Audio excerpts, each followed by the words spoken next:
This woman's daughter was allegedly raped and murdered a few days ago. The child had been locked in her own home. Her brother found her bound and gagged and aflame in this back room. She was 16.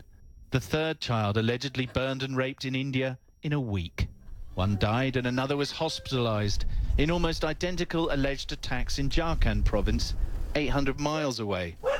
But outrage over what some have called an epidemic of violent sex crimes first boiled over this year in January in Jammu, 1,000 miles north.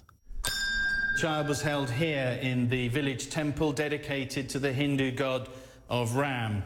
She was held for several days. She was drugged, she was tortured, and she was raped by several men. And she was 8 years old. The child was a Muslim. Her body was found not far down this jungle track. The accused in this case have denied all of the allegations against them. But the victim lies buried here in an unmarked grave. To many, she's just yet another victim of a vicious sexual hate crime. But to others, she's a symbol of something more rotten in the body of India. Hindu-Muslim tensions over the death of the child mean some Muslims have been leaving the area.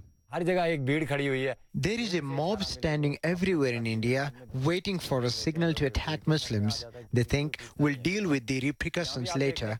No one is held accountable. Human rights groups are blaming the government and the ruling party. I squarely hold the government of India responsible, the ruling party responsible, for creating an Islamophobic and anti-Dalit climate that justifies acts of sexual violence and other forms of violence against these minorities.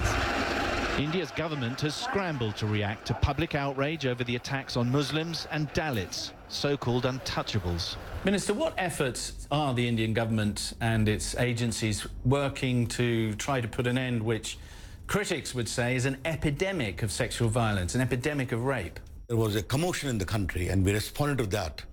And today we have changed the law by an ordinance. If under 12 years, you will be given death penalty. If it is a gang rape, you'll be giving a death penalty. And your life imprisonment shall be for the whole of the life. What is important is, I must be very honest to you, we have to improve our conviction more. We have to fast track our investigation more. We have to sensitize the entire machinery of delivering justice to be more alarmed to this challenge. In 2012, just under 25,000 women were reported raped in India. That figure, according to government statistics, jumped to about 40,000 in 2016, revealing perhaps the scale of a long-standing problem. Are you all from this town or nearby? This group of survivors and their families are from the small town of Bharatpur, 4 hours from Delhi. In almost every case, they allege the rapists were from higher castes, and that after reporting the assaults, they had been subjected to brutal intimidation to drop the charges. 1, 2, 3. You have to be strong to survive an attack, brave to report it, and especially if you're untouchable. A knife was held to her throat by her high caste rapist. He was jailed after she got legal help here. She says that since the conviction, there have been attempts to destroy her house, and her crops have been uprooted. Her husband and his brothers frequently abducted and beaten. They called me a whore, she says.